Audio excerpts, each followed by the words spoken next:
Moving on, her early teen life was busy with school plays, homework, and scrapping it out with me.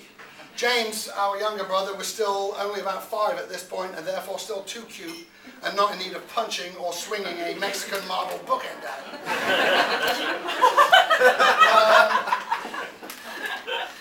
This being said, as cute as he was, and indeed still is, James wasn't always lucky to escape Laura's psychotic and maniacal tortures. The most notable of such hate crimes that comes to mind I'll share with you. We were enjoying a serene family holiday in the southwest of France on a lovely campsite set in rural Dordogne dairy farm country. And as everybody knows, where there's livestock, there's electric fences. At only 3 years old, he was easy prey. Laura often accompanied, as so many arch villains are, by a half-wit henchman, yours truly. We would take James's matchbox car and boat trailer and suspend it tentatively from the wire where it would gently oscillate, awaiting its claiming. We were careful not to touch James as he reached for his toy, because we learned the hard way that even a 3-year-old can conduct quite a poke.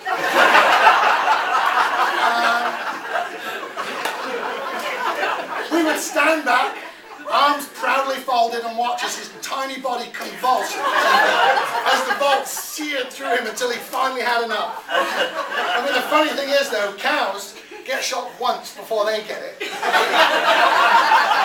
Our poor little brother experienced what became known as that funny fence. Twice a day for 3 weeks.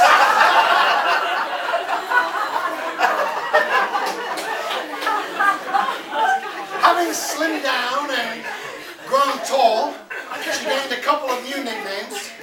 Laura Legs, Legs 11, they would chant at her. She would ride her bike to and from Temple Gallery, probably from kids bingo playing parents on council estates. Her other handle at the time was Margot, and I believe that was after the character Margot Ledbetter from The Good Life, if you remember that. Snooty sort of lady. Never having been one to shy of the spotlight, her showbiz career took another turn at around this time. The Gang Show. It added yet another arrow to Laura's extensive quiver of talents, singing.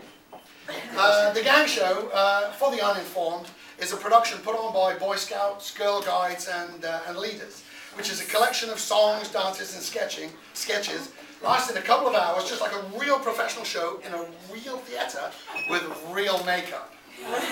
Laura had hit the big time.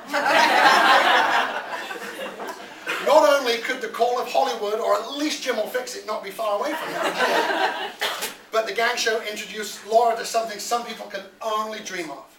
Pure, unadulterated true love. His name was Stephen Bridges.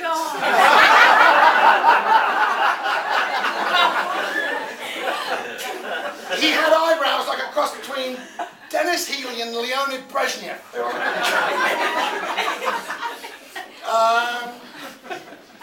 And also he had this affinity for these green tights that he would wear as he would fly through the air in Peter Pan sketch or another. His affinity to those tights, however, would be a telling foreshadow of why the love affair was actually a last not.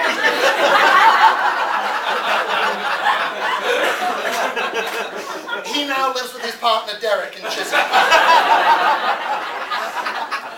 Now I shortened it a little bit, so I'm going to actually wrap up now because it didn't seem like much time went by before Laura moved to London, I would move to Canada, and James would move away to Torquay. And that actually sounded like a bit of a put down. Torquay's lovely. Have you ever seen the beaches in Torquay? That's a wildebeest. And it was as if one day we just all sort of grew up. But whenever we get together, these are just a few of the tales that get told and retold. And for those of you hearing this for the first time, I hope I help provide just a little background to the woman you thought you knew. Pom. Sis, you are a beautiful bride, a wonderful mum, and a brilliant sister. Ladies and gentlemen, would you join me in standing? Oh dear! Would you join me in still standing? raise a glass to the bride and groom. May you be poor in misfortune, rich in blessings, slow to make enemies, and quick to make friends. Lauren Ant.